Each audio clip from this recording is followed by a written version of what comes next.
नमस्कार। 20 मिनट में 20 खबर में आपका स्वागत है। मैं हूं आपके साथ सुमित गुप्ता। हम अगले 20 मिनट में आपको देश दुनिया की 20 ऐसी खबरें बताने वाले हैं जो इस वक्त न केवल सुर्खियों में हैं बल्कि दिलचस्प और अहम भी हैं। तो चलिए शुरू करते हैं 20 मिनट में 20 खबरों का सिलसिला।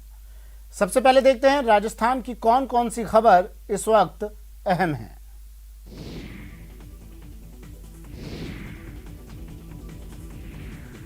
दिल दहला देने वाली ये तस्वीरें 12 जिले से आई हैं, जहां इस मॉनसून सीजन में पहली बार जोरदार बारिश हुई और उसी बारिश की वजह से हाल बेहाल हो गया। बारिश के बाद 12 के कई गांवों और कस्बों में पानी भर गया है, तो नदियों में आए तेज बहाव के चलते कई रास्ते बंद हो गए हैं। 12 के छबड़ा में नाले से पानी बाहर निकल रहा है और सड़कों पर इसने अपना राज जमा लिया है। वहीं शाहाबाद की गलियों में भी भारी जल जमाव देखने को मिला है। जोरदार बारिश की वजह से 12 के नाहरगढ़ पंचायत समिति के बादीपुरा ग्राम पंचायत में स्थित तालाब की पाल से भी रिसाव हो रहा है और इस रिसाव की वजह से पास के स्कूल और गांव में पानी भर गया है। बताया जा रहा है कि इस रिसाव के चलते कुछ कच्चे घर भी गिर गए हैं। झालावाड़ में हुई झमाझम बारिश की वजह से यहां की तमाम नदियां उफान पर हैं।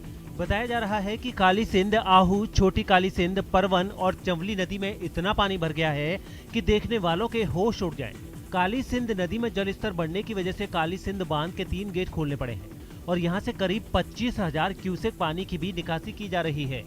उधर आहू नदी के जल स्तर में भी बढ़ोतरी होने से गागरीन डैम और चंवली नदी में उफान आने से चंवली डैम भी लबालब भर गया है और प्रशासन को बांध के आसपास रह रहे लोगों को अलर्ट करना पड़ा है। खबर ये भी है कि यहाँ हुई बारिश की वजह से कई रास्ते बंद हो गए हैं। जिन इलाकों के लोगों को ज्यादा परेशानी हो रही है उसमें मनोहर थाना, दांगीपुरा, आवर पगारिया, कामखेड़ा, हरनावदा, चौमहल्ला और रावतपुरा शामिल हैं। खास बात यह है कि बारिश की वजह से जिला जनाना अस्पताल में भी पानी भर गया है, जिसकी वजह से यहाँ भर्ती मरीज और तीमारदार खासे परेशान हैं।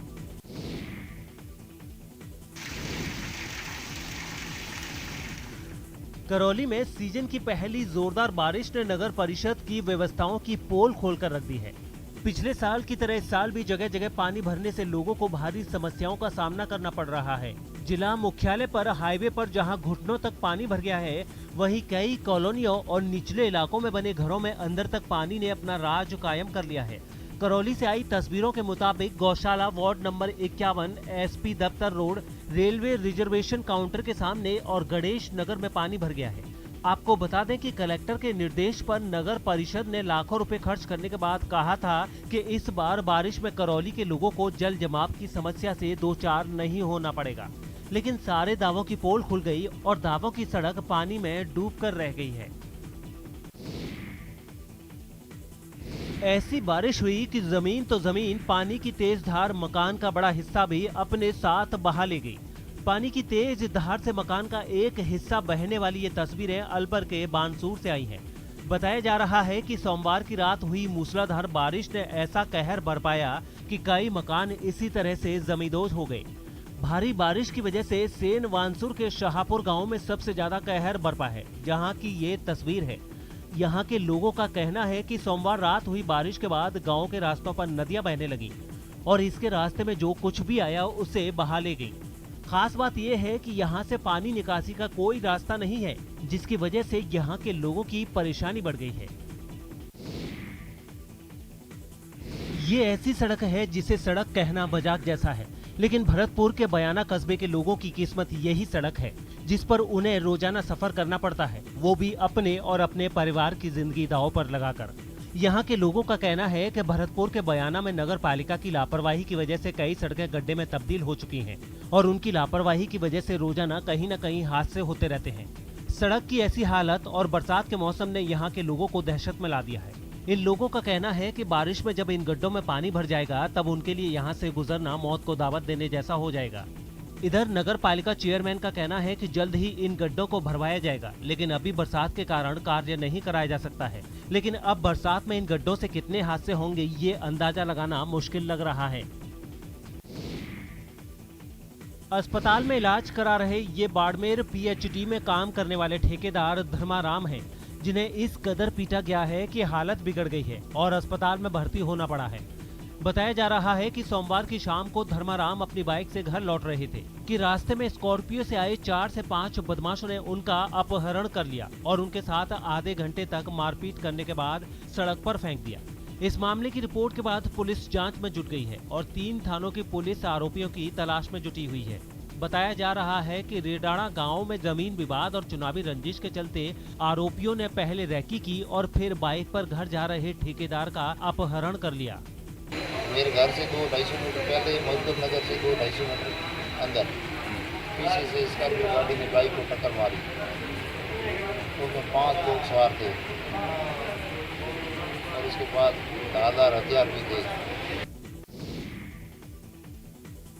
दुकान के अंदर मारपीट का ये वीडियो 24 जुलाई का बताया जा रहा है। हालांकि अब जाकर ये वायरल हुआ है। मारपीट का ये वीडियो भरतपुर से आया है, जहां कुमेहर गेट पर फूलचंद और उसके बेटे को 2 लोगों ने उनकी कार डेकोरेशन की दुकान के अंदर जबरदस्त तरीके से पिटाई कर दी थी। पीड़ित दुकानदार का कहना है कि 24 जुलाई को कपिल नाम का एक शख्स उनकी दुकान पर आया था। उसे अपनी कार के लिए कुछ सामान खरीदना था। कपिल ने अपनी कार के लिए सामान पसंद भी कर लिया था, लेकिन वो भारी डिस्काउंट की मांग करने लगा। मना करने पर पहले तो गाली दी और फिर वहां आए एक दोस्त के साथ उनकी और उनके बेटे की पिटाई कर दी। इस बारे में उन्होंने कोतवाली थाने में मामला भी दर्ज करा दिया है। वो मेरे पास आया दरवाजा लेने 550 रुपये का बैन गाड़ी का।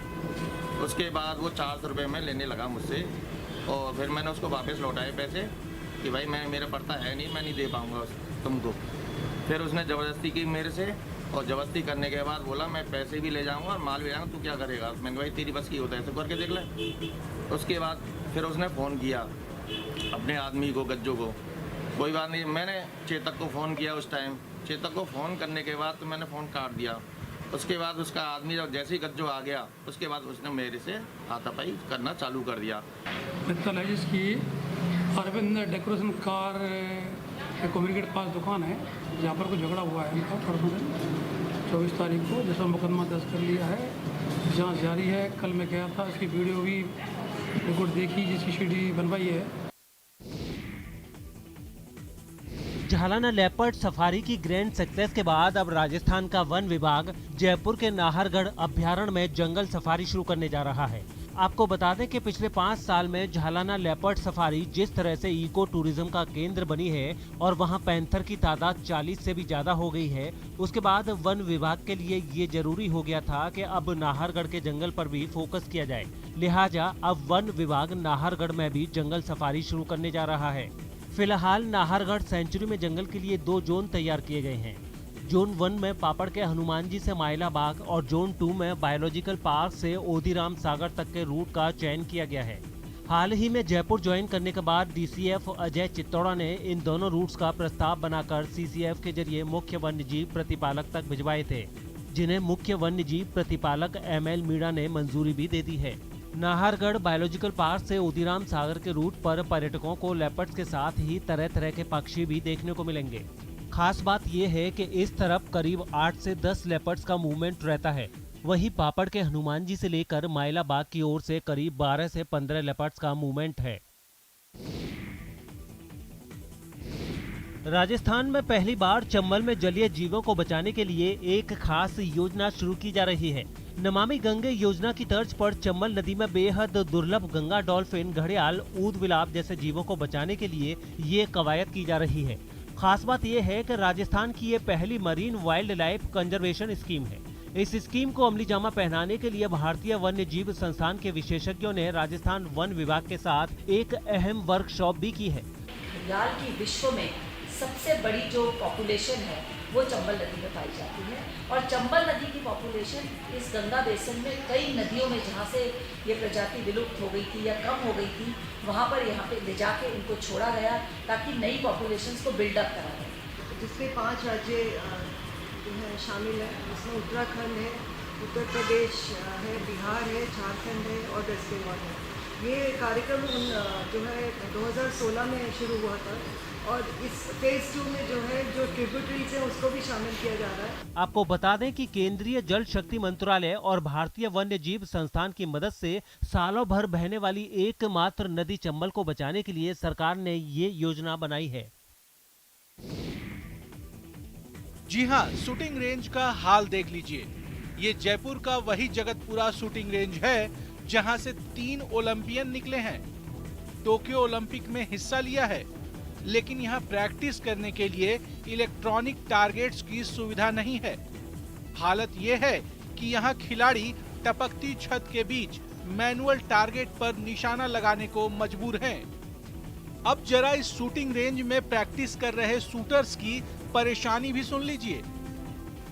आज आप बाहर जाते हैं, वहाँ पर आपको किस तरह का निशाना साधना पड़ता है? वहाँ पे सारे इलेक्ट्रॉनिक टारगेट होते हैं और वहाँ जिनको अपन EST बोलते हैं, सो यहाँ पे काफ़ी नीड होती है उसकी, क्योंकि हमारे नेशनल्स वगैरह जो भी होते हैं वो सारे EST बेस्ड होते हैं। जो बड़े बड़े टूर्नामेंट हैं वो सारे EST पे होते हैं। यहाँ पे एक तो गर्मियों में तो अब देखो 1 घंटे ऐसी चलती है, उसके बाद में फिर रोज 1 घंटे के बाद फिर हम गर्मियों में प्रैक्टिस करते हैं। मतलब AC बंद कर देते हैं उसके बाद? हाँ, 1-1.5 गर्मी में ही करना पड़ता है। हाँ, 1-1.5 घंटे AC चलती है। 1-1.5 घंटे AC चलाते हैं। इस शूटिंग रेंज में प्रैक्टिस करने की फीस को बढ़ाकर करीब 2 गुना कर दिया गया है, लेकिन सुविधाएं नहीं बढ़ाई गई। EST से मतलब लगे तो बच्चा कम से कम इस पे खेल के कम से कम EST पे ये तो करे कि मेरे को क्या लगा है क्या नहीं किया है मैंने, तो एक तो EST वाली सुविधा हो सके। शूटिंग रेंज में इलेक्ट्रॉनिक टारगेट के साथ बेहतर सुविधाओं का इंतजार जारी है। ऐसे में सवाल कि खिलाड़ियों को सुविधा नहीं तो कैसे आएगा मेडल। और चलिए अब देख लेते हैं कुछ अन्य राज्यों की खबरें। दिल्ली NCR के लोगों के लिए मंगलवार की सुबह की शुरुआत झमाझम बारिश के साथ हुई। हालांकि कुछ ही देर में ये बारिश परेशानी का सबब भी बनने लगी। सड़कों पर जल जमाव की वजह से ट्रैफिक की रफ्तार थम गई और दफ्तर के लिए निकलने वाले लोगों को ट्रैफिक जाम की समस्या से रूबरू होना पड़ा। धौला कुआं, मथुरा रोड समेत तमाम ऐसे कई इलाके रहे जहां सड़कों पर पानी भरने की वजह से गाड़ियों को चलने में खासी दिक्कत हुई। मौसम विभाग के मुताबिक दिल्ली और करीबी इलाकों में कुछ दिनों तक बादल डेरा डाले रहेंगे और इसकी वजह से ऐसी ही बारिश होती रहेगी। गुजरात में लगातार हुई भारी बारिश ने लोगों की मुसीबतें बढ़ा दी हैं। वहां के कई जिलों में पिछले 24 घंटों में भारी बारिश हुई, जिससे वहां बहने वाली नदियां उफान पर आ गईं और उनका पानी रिहायशी इलाकों में घुस गया। सबसे डराने वाले हालात तो जूनागढ़ के नजर आए। वहां पहाड़ी इलाकों में हुई भारी बारिश की वजह से हालात बिगड़ गए। पहाड़ से बारिश का पानी तेजी से नीचे गिरता दिखाई दिया। एक तस्वीर में तो पहाड़ के ऊपर जाने वाली सीढ़ियों से भी पानी बहता दिखाई दिया। ये सीढ़ियां किसी झरने की तरह नजर आने लगी। इस दौरान वहां कई सैलानी भी मौजूद थे जो किसी तरह वहां से बाहर निकले। भारी बारिश की वजह से वहां बहने वाली नदी भी उफान पर आ गई। नदी का पानी पुल के ऊपर तक पहुंचता दिखाई दिया। सैलाब का ये नजारा देख वहां मौजूद लोग भी सहम गए। निचले इलाकों में भी बारिश ने लोगों की मुश्किलें बढ़ा दी। इतना पानी बरसा कि सड़कें तालाब में तब्दील हो गईं। हर तरफ सिर्फ पानी ही पानी नजर आने लगा। कुछ यही हालात दूसरे जिलों में भी दिखाई दिए। कुछ घंटों में ही 5 से 6 इंच तक बारिश होने से बाढ़ जैसे हालात पैदा हो गए, क्योंकि इतना पानी बरसने से नदियां उफान पर आ गईं और उनका पानी किनारे तोड़कर बहने लगा। डांग जिले से जो तस्वीर सामने आई उसमें वहां बहने वाली अंबिका नदी झरने की तरह बहती दिखाई दी। सैलाब की वजह से कई इलाकों का संपर्क कट गया। लोगों को भी अलर्ट रहने के लिए कहा गया। इसी तरह जामनगर में भी भारी बारिश से हालात बिगड़ गए। वहां सैलाब के बीच एक आदमी फंस गया, जिसे किसी तरह बाहर निकाला गया। भरूच में भी भारी बारिश ने लोगों की मुसीबतें बढ़ा दी। वहां नर्मदा नदी के तेज बहाव में एक खुदाई करने वाली मशीन फंस गई। लहरें इतनी तेज थीं कि भारी भरकम मशीन भी उनके साथ बहने लगी। मशीन के साथ उसमें मौजूद ड्राइवर भी बहाव में फंस गया। बाद में किसी तरह से उसे बाहर निकाल लिया गया। जम्मू में कुछ ही देर बरसे पानी ने निचले इलाकों में बसे लोगों के आने वाले कई दिन बर्बाद करके रख दिए। वहां हुई भारी बारिश के बाद कई जगहों पर पानी भर गया, जिससे वहां के हालात बिगड़ गए। लोगों का घरों से बाहर निकलना दुभर हो गया। उनके मकानों के सामने पानी ऐसे बहता दिखा जैसे कोई नहर हो। पीछे रोड है, उस रोड से पानी मतलब नहर की तरह पानी आ रहा था यहाँ के लिए। केवल घरों के बाहर ही नहीं, अंदर के हालात भी बेहद खराब दिखाई दिए। कई लोगों के घर के अंदर पानी घुस गया, जिसके बाद उसे निकालने की जद्दोजहद शुरू हो गई। वहां से जो तस्वीरें सामने आई उनमें एक घर में घुसे पानी को उस परिवार के सदस्य बर्तनों से बाहर फेंकते नजर आए। उनके घर में मौजूद ज्यादातर सामान बारिश के पानी में गीला हो गया। उनके बेड से लेकर खाने पीने का सारा सामान खराब हो गया। नीचे उतरे तो उतरे कैसे, खाना बनाए तो बनाए कहाँ। इसी तरह शहर के दूसरे हिस्सों में भी बारिश ने कई लोगों की जिंदगी को उथल पुथल करके रख दिया। वहां के राजीव नगर इलाके में तो हालात इतने बिगड़ गए कि कई लोगों के घरों को बारिश से भारी नुकसान पहुंचा। इसकी जानकारी मिलते ही आईटीबीपी के कुछ जवान वहां पहुंचे और उन लोगों की मदद में जुट गए। जम्मू में कई सड़कें भी पानी से लबालब दिखी। हाईवे पर भी जल भराव की समस्या बन गई। ऐसे में वहां से गुजरने वाली गाड़ियों की रफ्तार कम हो गई। मध्य प्रदेश के कई शहरों में भारी बारिश ने लोगों की मुश्किलें इस कदर बढ़ा दी हैं कि उनका जीना मुहाल हो गया है। आसमान से बरसे पानी की वजह से वहां नदी नाले उफान पर आ गए, जिसकी कुछ तस्वीरें राजगढ़ से भी सामने आई, जहां सड़कें कहीं गुम दिखी और उनकी जगह पानी ने ले ली। जहां तक नजर गई वहां तक पानी ही पानी नजर आया। उन तस्वीरों को देखकर ऐसा लगा ही नहीं कि वहां सड़क होगी भी। जगह जगह पानी भर गया, कहीं थाने में पानी घुस गया तो कहीं बाजार में मौजूद दुकानों में। सड़कों से गाड़ियों का निकलना मुश्किल हो गया। नेवज नदी में भी पानी बढ़ गया। रही सही कसर उस पर बने बांध के 2 गेट खोलकर पूरी हो गई। कुछ इसी तरह के हालात शाजापुर में भी बन गए। वहाँ के कई निचले इलाकों में पानी भर गया। लोगों के घरों के सामने सैलाब बहने लगा। एक परिवार पर मुसीबत तो तब आ पड़ी जब उनका 7 साल का बच्चा पानी के तेज बहाव के साथ बह गया, जिसे ढूंढने के लिए एसडीआरएफ की टीम ने जी जान लगा दी। हालात तो श्योपुर में भी कुछ ऐसे ही दिखे। वहाँ सीप नदी में पानी बढ़ने से लोगों को ऐसा एहसास होने लगा जैसे वो किसी टापू पर रह रहे हों। नदी पर पुल नहीं बने होने से उनका दूसरी जगहों से संपर्क पूरी तरह से टूट गया। एक जगह से दूसरी जगह जाने के लिए लोगों के सामने मुश्किलें खड़ी हो गईं। उज्जैन में भी पानी आफत बनकर बरसा। वहां शिप्रा नदी का जल स्तर बढ़ गया। ऐसे में रामघाट पर मौजूद कई मंदिर पानी में डूबते नजर आए। सावन के पहले ही सोमवार को उज्जैन के महाकाल मंदिर में दर्शन व्यवस्था ध्वस्त हो गई और एक साथ हजारों श्रद्धालु बैरिकेड तोड़कर मंदिर के अंदर घुस गए। इस तरह हजारों लोगों के एक साथ मंदिर के अंदर आ जाने से मंदिर परिसर में भगदड़ की स्थिति बन गई और कई लोग यहाँ वहाँ गिरते पड़ते नजर आए। हालात को संभालने के लिए मंदिर में तैनात सुरक्षा गार्ड और पुलिस के जवानों को खासी मशक्कत करनी पड़ी। गनीमत यही रही कि कोई बड़ा हादसा नहीं हुआ। दरअसल कोरोना संक्रमण की वजह से महाकाल मंदिर खोलते वक्त दर्शनार्थियों की संख्या सीमित रखी गई थी। साथ ही कोविड प्रोटोकॉल के पालन की भी व्यवस्था की गई थी, लेकिन यहाँ बड़ी संख्या में दर्शनार्थी पहुँच गए और दर्शन व्यवस्था बेपटरी हो गई। बड़ी संख्या में दर्शनार्थियों ने एक साथ मंदिर में प्रवेश करने की कोशिश शुरू कर दी, जिससे भगदड़ की स्थिति बन गई। महाराष्ट्र के पालघर से रोंगटे खड़े कर देने वाली कुछ तस्वीरें सामने आई हैं। वहां मुंबई अहमदाबाद हाईवे पर एक कार सवार पर कुछ लोगों ने हमला कर दिया। बताया गया है कि हमले से पहले उस शख्स ने उन लोगों की गाड़ी को ओवरटेक किया था, जिस पर वो भड़क गए और फिर उन्होंने अपनी गाड़ी की रफ्तार बढ़ाकर उस कार सवार की गाड़ी के आगे ले लिया। वो लोग गुस्से में इतना तमतमाए हुए थे कि एक आदमी चलती कार की खिड़की से आधा बाहर निकला और बेसबॉल स्टिक से दूसरी गाड़ी में सवार उस शख्स को धमकाने लगा। जब वो चलती गाड़ी से ऐसा नहीं कर सका तब उसने गाड़ी रुकवाई, नीचे उतरा और स्टिक से उस व्यक्ति की कार के शीशे को तोड़ डाला, जिसने उसकी गाड़ी को ओवरटेक किया था। बताया गया है कि इस हमले में उस कार में बैठा शख्स भी घायल हो गया है। महाराष्ट्र के नासिक से चौंकाने वाली कुछ तस्वीरें सामने आई हैं। वहां आपसी विवाद में एक दुकानदार ने 2 भाइयों पर जानलेवा हमला कर दिया। इस वारदात के बाद आरोपी दुकानदार वहां से फरार हो गया, लेकिन इस घटना की तस्वीरें वहां लगे सीसीटीवी में कैद हो गई, जिनमें साफ दिखा कि वो दुकानदार अपने हाथ में कुल्हाड़ी लेकर उससे थोड़ी दूर खड़े दोनों भाइयों की तरफ तेजी से दौड़ा और दोनों पर ताबड़तोड़ हमला किया। इससे पहले कि वो कुछ समझ पाते, उसने लगातार उन पर कई वार किए। उन लोगों ने भी हिम्मत नहीं हारी और वो उस पर हावी हो गए। कुछ ही देर में वहाँ भीड़ भी जुट गई, लेकिन बताया गया है कि इस हमले में दोनों भाई जख्मी हो गए। बाद में पुलिस वहां पहुंची, जिसे सड़क पर खून के धब्बे और एक दुकान के सामने टूटे फूटे पत्थर इधर उधर बिखरे मिले। दिल्ली के पास यूपी के गाजियाबाद से एक रोंगटे खड़े करने वाला वीडियो सामने आया है। वहां कपड़े के 3 मंजिला एक शोरूम में आग लगने से हड़कंप मच गया। बताया गया है कि शॉर्ट सर्किट की वजह से आग लगी, जिसने जल्दी ही शोरूम की ऊपरी मंजिलों को अपनी चपेट में ले लिया। सामने आई तस्वीरों में वो इमारत लपटों में घिरी नजर आई। कई फीट ऊंची लपटें देख आसपास मौजूद लोग भी सहम गए। भीड़ भाड़ वाले बाजार में हड़कंप मच गया। लोग जान बचाने के लिए भागने लगे। इमारत की ऊपरी मंजिल से आग के शोले नीचे गिरने लगे। जानकारी मिलने के बाद दमकल की गाड़ी भी वहां पहुंची और आग बुझाने की कोशिश शुरू की गई। हालांकि लपटें इतनी जबरदस्त थीं कि उन पर पानी की बौछारों का भी कोई असर होता नहीं दिखा। हालांकि काफी देर की मेहनत के बाद किसी तरह आग को बुझा लिया गया, लेकिन तब तक शोरूम में रखा सामान पूरी तरह जलकर बर्बाद हो गया। और चलिए अब देख लेते हैं अंतर्राष्ट्रीय जगत की कुछ खास खबरें।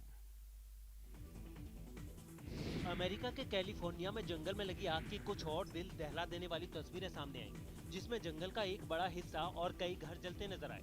पिछले कई महीनों से अमेरिका के कई जंगल आग के शोलों में धधक रहे हैं, लेकिन वहां से आई इन नई तस्वीरों ने तो और डरा दिया है। जंगल को तबाह करती हुई ये आग वहां के एक रिहायशी इलाके में दाखिल हो गई और फिर वहां खड़ी कई गाड़ियों को जलाकर बर्बाद कर दिया। आग का ये तांडव यही नहीं रुका, वहां से आई एक दूसरी तस्वीर ने तो रोंगटे खड़े कर दिए, जिसमें एक मकान आग की भयंकर लपटों में बुरी तरह से धधकता नजर आया। वहां हालात इस कदर बिगड़ गए कि धुएं की वजह से सांस लेना और कुछ भी साफ देख पाना तक मुश्किल हो गया। यही नहीं, अब तो सड़कों पर गाड़ियां दौड़ाने में भी लोगों को खतरा महसूस होने लगा है। बताया गया है कि ये विनाशकारी आग अमेरिका में अब तक 13 लाख एकड़ से भी ज्यादा इलाके में फैले जंगल को जलाकर राख कर चुकी है। इसके बाद भी इसकी भूख नहीं मिट रही और ये तेजी से जंगल को खत्म करती नजर आ रही है। आज की